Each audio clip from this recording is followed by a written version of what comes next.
Okay, Doc Larson 44 says, I really hope you have others to go with you on research trips. It is my opinion that going on expeditions alone is too risky. I would feel the same way if there were no Bigfoot involved. You know, it's always good to have a buddy. I've learned a long time ago that I can't really put my research on and let it be held hostage to other people's schedules. So yes, I do try to schedule people to go with me, to have a team with me, but if there's no shows, that's not going to stop me. I'm still going to go. I will try to make sure that nobody has to send the sheriff's posse up there to look for me.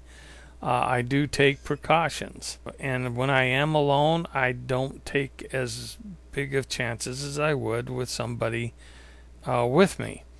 And for instance, going down into a very densely wooded area when my spidey senses are telling me that's not a good thing to do. Well, if I was with somebody, then yeah, I might attempt it. But if I'm not, if I'm all by myself, no, I might skirt the area, but I'm not actually going in.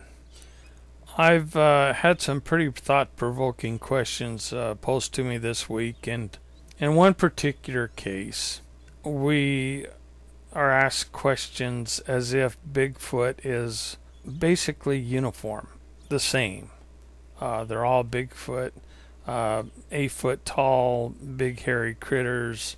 There are differences, and you know, the more data we collect, the more we find out that there is a difference, more like subspecies. We have basically the human-faced looking Bigfoot. We have the primitive-faced Bigfoot, which looks more like a gorilla. Then we have the skunk ape type, which looks more like a cross between a bonobo and an orangutan.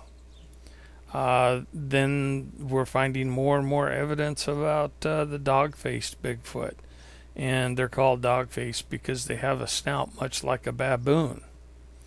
Then you start looking around the world and you start seeing differences there. The orang pendek looks more like a bonobo chimp with mane, and so forth. These are not the same sizes. They're built differently, but yet the world considers them to be Bigfoot. They may not be really related. We don't know. Very interesting, though. And this comes down to the argument between whether Bigfoot has opposable thumbs. Very, very many say no, they don't. And then some, like myself, say yes, they do. It's a possibility that there is a difference between species, and we do have Bigfoot with opposable thumbs, and some don't. I have mud prints and photographs of a Bigfoot hand messing with my cameras, and those thumbs are very definitely opposable. And they also seem to think that if they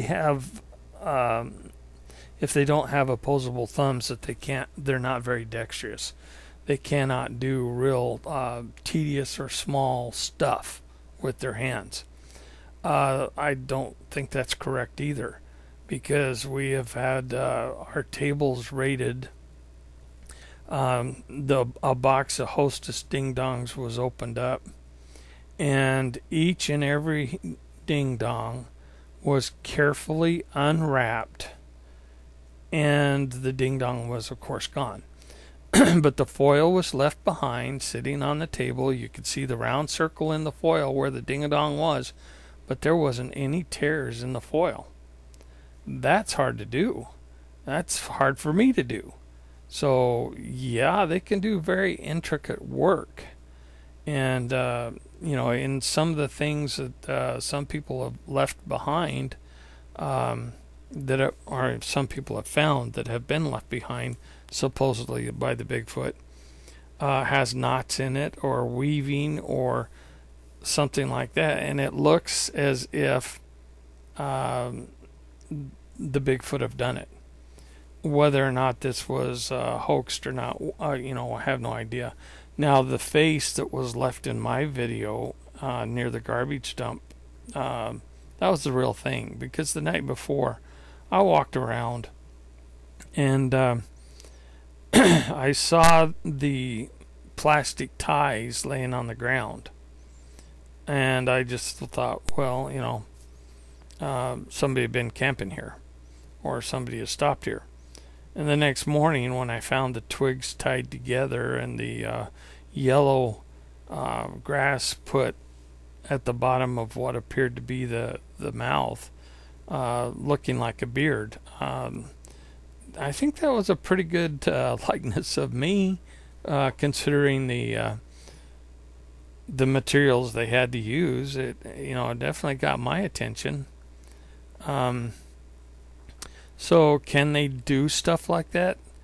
Oh yeah, I believe they can. Whether it's the primitive type that can do it, or the human face kind, or whatever.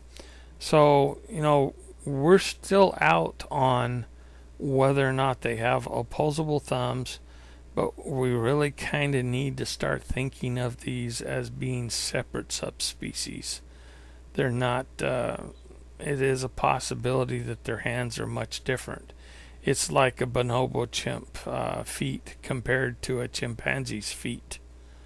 Okay, bonobos actually have hands on their feet.